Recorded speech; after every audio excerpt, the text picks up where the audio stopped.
Hello po, it's me, Quiz Denver. Malapit na nga po ang pasukan, kaya magpapa-enroll na po ako. Hihi. Kaya mag-i-start po na rito po ako. Papunta dito sa bilisan to rin namin groom.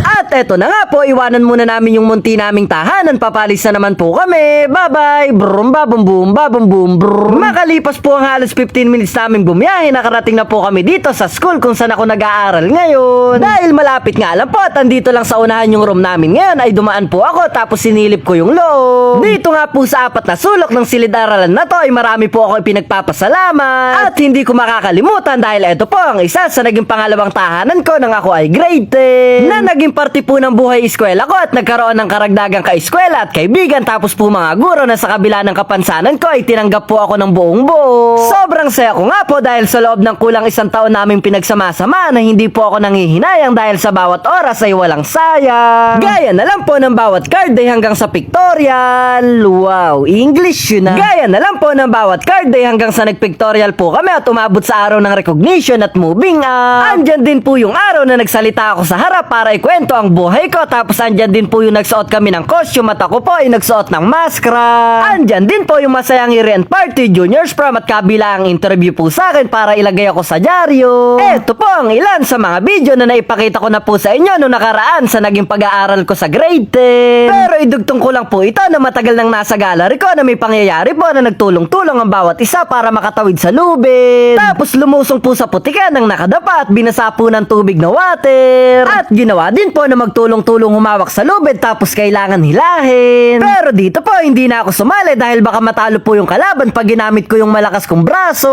May muscle yan. Lipat naman po tayo dito sa isa pang kaganapan sa aming paaralan at yung araw nga po na to ay ginaganap ang Science Month. Tapos nagsama-sama po ang bawat section sa gym para suportahan po ang mga lalaban na escort at muse. Pagtapos po nun, sinundan naman po ng masayang basaan kaya syempre po isa na din ako sa nakitalon-talon.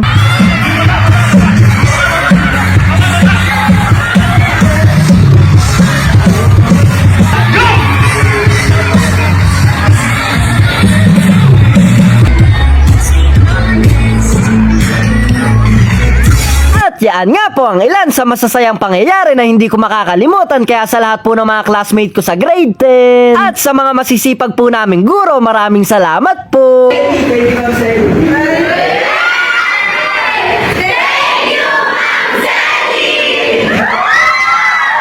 O, di ba? Balik na po tayo sa aking pag-enroll. Pumunta na po muna ako sa second floor para makuha po yung card ko, tapos para makuha ko na din po yung diploma ko sa grade 10. Medyo malayo na nga po ngayon yung lalakarin ko dahil nung nakaraan po nasa harapan yung room namin. Ngayon po doon na sa dulong building yung magiging room ko. Shoutout po sa masisipag na utility ng school namin. Ingat po kayo palagi. Ang kasama ko nga po pala ngayon ay si Papa, tapos po yung isa kong tita na mama po ng pinsan kong si Ate Marjorie dahil may kukunin naman po sila. Nagsimula na po ako magsulat at mag-ayos ng papeles dahil pupunta na po ako sa ibang bansa.